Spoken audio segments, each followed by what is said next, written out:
Fly fishing with some kind of indicator is just slightly more sophisticated than bobber fishing. But your indicator, much more than being just a signal of a strike, is a drift indicator. It tells you in what current lane your fly is drifting, and by carefully observing your indicator, it gives you a hint on whether your fly is drifting naturally with the current.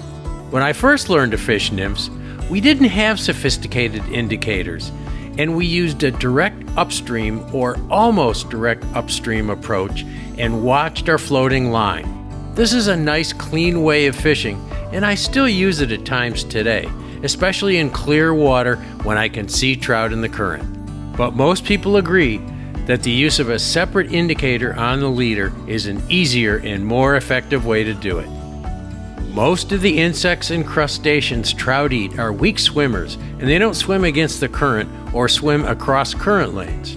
They drift with the current at the same speed as bubbles and debris, and it's a trout's job to sort out the food from the junk.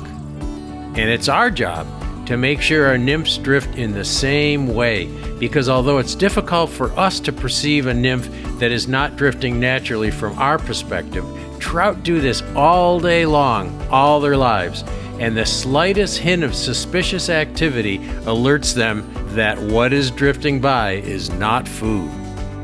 Getting the right depth is also important. Most times, trout stay close to the bottom of a river where the current is slower and it's easier for them to hold their position. They may ignore something drifting more than a few feet above them.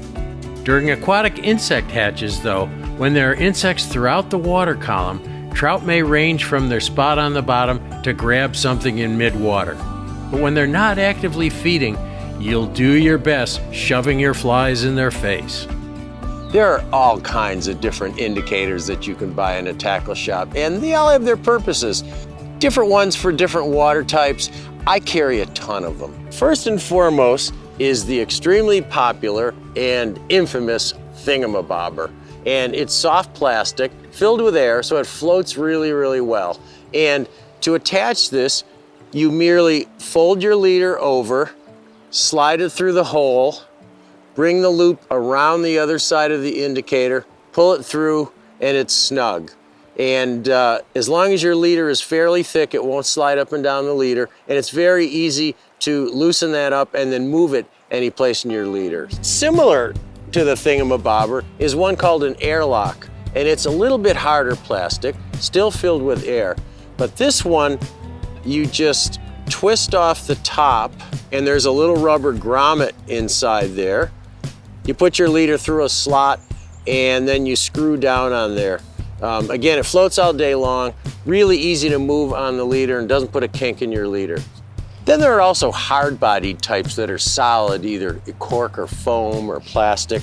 Here's one that has a little tab in it, and again, you fold your leader over, you pass it through there, and you peg it in place so it doesn't slide on your leader. Now these work great and they're easy to move around, but these two things tend to catch on your leader and get tangled, so not my favorite, but they are easy to use and they do float all day long.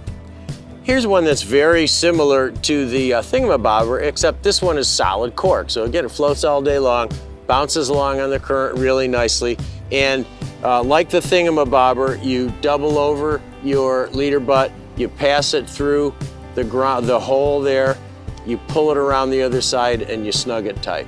Another one called a twist-on.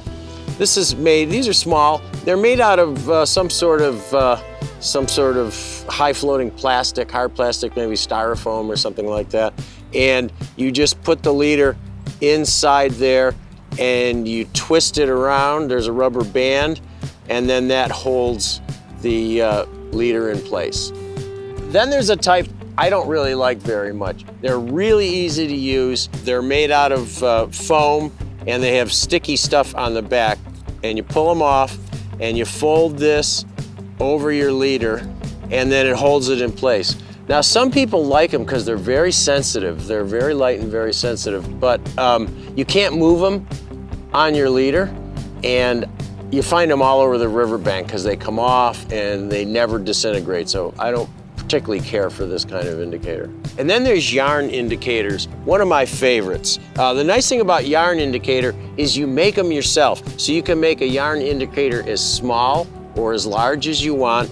Another advantage is it's biodegradable. It's sheep's wool. So that if you lose this on the stream, no big deal. It's biodegradable just like any animal fur is. So this comes in a kit, and it comes with a little tool that has, you cut a piece of tubing and you slide it on there, you loop your leader through the tube, you slip the tube over the leader loop, and then you just hold that loop open and you take as much or as little yarn as you want, you put it inside the loop, you snug it down, and you've got a nice little wool indicator, any size you want. So for slow water like this, flatter water, I really like a yarn indicator if I'm going to use an indicator at all. The yarn is much easier to cast, it's less air resistant, it lands a lot lighter on the water, and also yarn indicators are so much more sensitive than the hard plastic ones. Sometimes in slow water it's difficult to detect a strike, but that yarn will really bounce and wiggle when you have a strike. Sometimes you have to do something because your yarn indicator may start to float low and you can't see it. So there's a couple things you can do. One is you can make a couple of quick false casts, just like you would a dry fly, to dry it off, and that should help. But if it still continues to sink and you can't see it, it's easy enough to just bring the indicator in, take the same dry fly powder that you would use for a dry fly, the desiccant powder, the white powder, dip it in there, grind it around a little bit, make sure it's thoroughly dried, and now that indicator will float high for another hour or two.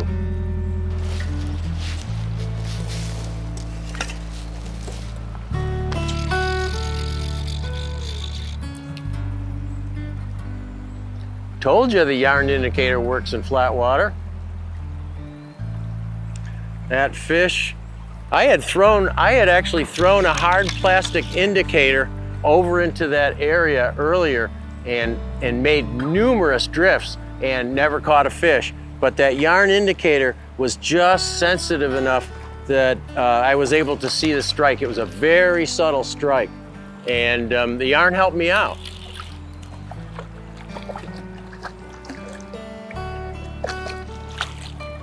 There, buddy. Took a Hendrickson nymph. Pretty wild fish.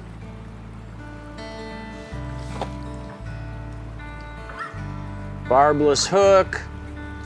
Comes out quickly. A great do-it-yourself indicator was developed by Colorado guide Pat Dorsey.